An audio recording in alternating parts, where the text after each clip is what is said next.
daripada Zaid bin Arqam radhiyallahu anhu. Ia berkata, kami telah keluar bersama dengan Nabi SAW keluar daripada kota Madinah, yakni musafir. Dan ketika itu musim pencelik menimpa orang-orang Madinah. Terjemahan lain apa di situ? Tak ada. Kalau tengok hadis tu, fa asaban nasa fihi syiddah, maksud dia masa musafir itu sahabat-sahabat Nabi dalam keadaan yang susah. Fa asaba makna menimpa, tertimpa ke atas mereka. Syiddah ni kepayahan, kesusahan. Kita boleh terjemah begitulah bagi senang nak faham. Kami keluar musafir dengan Nabi dalam keadaan yang susah lah, serba susah macam tu. Lalu berkata Abdullah bin Ubay. Siapa dia Abdullah bin Ubay ni? Ketua munafik Madinah. Ketua munafik Madinah. Dia kata, janganlah kalian memberikan perbelanjaan. Sebab tadi kan susah kan. Lalu dia mengapi-ngapikan. Dia jadi batu api. Dia kata, jangan bagi perbelanjaan kepada orang yang berada di keliling Nabi SAW supaya mereka bubar dari kelilingnya. Maksudnya, Abdullah bin Ubay kata, itu nama glamour dia lah. Tersasul lah. Baik, Abdullah bin Ubay kata, dia api-apikan orang munafik lain, jangan bagi belanja ke sahabat yang ada keliling Nabi yang musafir itu, supaya mereka menjauhkan diri daripada Nabi. Jika kita telah kembali ke Madinah, pastilah orang-orang yang kuat akan mengusir orang-orang yang lemah dari Madinah. Jadi dia api-apikannya lagi.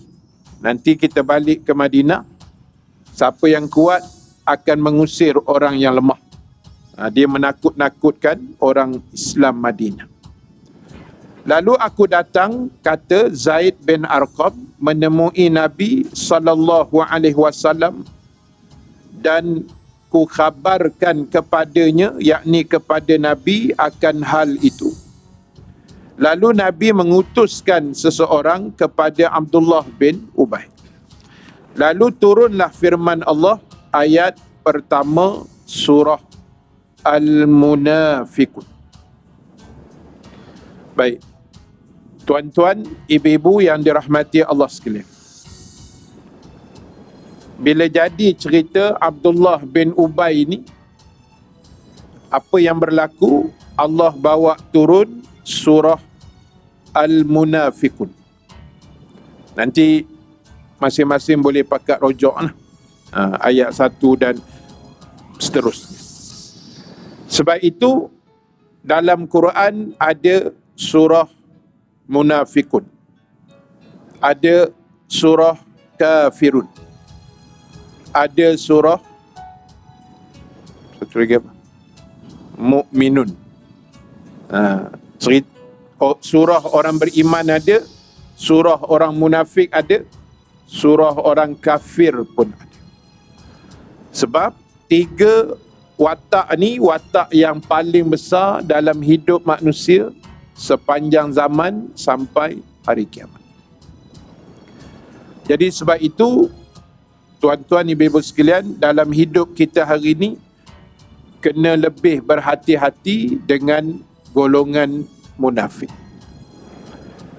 Golongan kafir itu satu hal lah. Tapi kafir ni pun dia ada dua. Kalau dalam kaedah dalam kitab disebut ada kafir zimmi, ada kafir harbi. Kafir harbi ni orang kafir yang duduk di bawah naungan kerajaan Islam dan dia menentang Islam dan kerajaan yang ada. Itu dipanggil harbi. Harbi ni daripada perkataan maksudnya perang, peperangan. Satu lagi dipanggil kafir zimmi. Zimmi ni orang kafir yang bernaung di bawah kerajaan Islam dan dia ikut, dia jenis tak melawan, jenis baik. Tapi munafik, dia jarang ada munafik baik. Boleh faham? Dia tak ada munafik tapi baik, tak ada. Sebab munafik selalunya tak baik. Atau kasar sikit, bunyi dia jahat lah. Jadi sebab itu, mungkin saya pernah sebut, tapi saya nak ulang sekali lagi pada pagi ni, tentang munafik ini yang kita kena tengok, yang kita kena semak balik, supaya apa yang kita buat jangan ada menyamai sifat dan meniru perangai orang-orang munafik. Sebab munafik ni dia berasal dari orang Islam. Itu kita kena clear dulu lah. Orang kafir dia memang kafir lah, orang kafir lah. Tapi munafik asalnya Islam. Dia panggil munafik tu daripada perkataan asalnya nifak. Nifak maknanya terowong. Terowong. Makna bahasanya nifak ni maksud dia terowong. Apa makna terowong? Terowong ni satu lubang ada dua pintu. Satu pintu masuk belah sini, keluar ujung belah sana. Itu dia panggil terowong. Satu pintu, satu benda, satu lubang, tapi ada dua pintu. Pintu masuk dan pintu keluar. Munafik ada satu hati, tapi ada dua warna. Ada dua, macam terowong tu lah. Sekejap colour ni, sekejap colour ni. Colour saya tak payah sebut lah. Dah faham dah pun. Jadi, itu munafik. Kalau satu lubang itu pintu masuk, situ pintu keluar, itu gua dia panggil. Batu kif. Itulah pintu masuk, itulah pintu keluar. Itu tak panggil munafik, itu kafir terus. Kan? Jadi, nak sebutnya apa? Kena hati-hati. Macam mana nak kenal? Kalau kenal dari sudut ibadah, sangat susah. Macam saya pernah sebut kuliah-kuliah sebelum ini. Sebab ibadah orang munafik sama macam orang beriman. Kita puasa Ramadan, dia pun Ramadan. Kita berbuka waktu maghrib, munafik pun waktu maghrib. Kita ke rumah Nabi, dia pun ke rumah Nabi. Kita semain subuh 2 rakaat, munafik pun 2. Kita pergi haji Mekah, dia pun Mekah juga. Kita daftar tabung haji, dia pun tabung haji. Sama lah, susah nak kenal. Jadi saya nak ulang balik rahsia yang Allah buka dalam Quran surah At-Taubah. Surah nombor 9 ayat 67. Surah At-Taubah surah nombor 9 ayat 67. Yang ini Allah memang buka terang-terang 4 perangai orang munafik. A'udzubillahi minasyaitonirrajim. Al-munafiquna wal-munafiqat. Punya hebatnya munafik ini Allah sebut kedua-dua jantinanya sekali. Orang munafik lelaki dan munafik perempuan. Ba'duhum min ba'. Sebahagian mereka terhadap sebahagian yang lain. Makna antara mereka bersama-sama saling membantu, tolong menolong. Yang pertama, ini 4 perangai ini bila kita sebut satu persatu secara ringkas pada pagi ini, mudah-mudahan tak adalah dalam diri kita. Kalau ada, kena buang cepat, kena taubat cepat, sebab kita tak nak dilabelkan Allah sebagai golongan munafik. Yang pertama, ya'muruna bil munkar.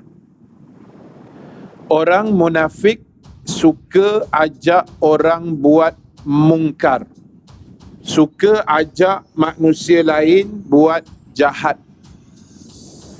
Siapa saja di kalangan orang-orang Islam di atas muka bumi ini, tak kira apa title, apa pangkat, apa hebat dia pun, kalau kerjanya ajak orang buat mungkar, sah-sah dia tu munafik. Sebab perangai orang beriman mencegah kemungkaran. Dia berlawan dengan orang munafik, mengajak orang buat mungkar. Yang kedua, wayanhauna 'anil ma'ruf. Orang munafik suka halang orang buat kerja baik.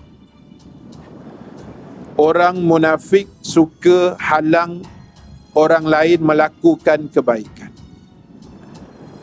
Orang nak buat baik, dia halang. Orang nak buat Islam, dia halang. Orang nak buat kuliah, dia tak bagi. Dia ganggu. Ini semua perangai orang munafik. Tak ada dakwa-dakwi. Sebab Allah declare tu jelas dalam Quran. Dan yang ketiga, wa yaqbiduna aydiyahum. Orang munafik suka menggenggam tangan mereka dengan maksud bakhil. Jangan ada penyakit bakhil. Tabung sedang berjalan.